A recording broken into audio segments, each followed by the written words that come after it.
Hi. Game. Game. Today, I'm Jonathan C. Valerio. So, I'm a technopreneur. Technopreneur po ako sa V-Mobile. So, Gaano katagal ka na sa V-Mobile? actually, naka 6 months na ako sa V-Mobile. So, how's the business?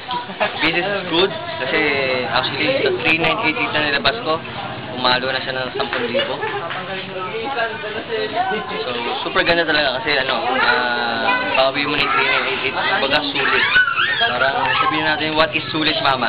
So, paano mo ginagawa yung business? So, simple lang. Share ka lang sa mga, Share ko lang yung V-Mobile sa mga friends ko sa Facebook. So, maging sila naman din, share din nila sa Facebook din, and ron, pwede rin natin siyang share to our mga friends, relatives, and lovers. So, that's it lang. Napaka-easy lang siya kung tusin kung gagawin. So, ano masabi mo sa mga papasok na mag-join or yung mga bagong sali?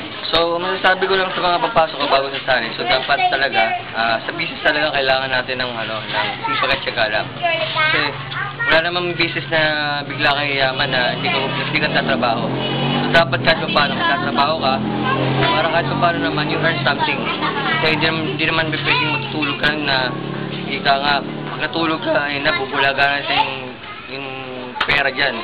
So, wala ganon. Oh, any last word? Any last word? So, sige, yun. As in, huwag na kayo magdalawang isip sa V-Mobile, so join us and be one of us.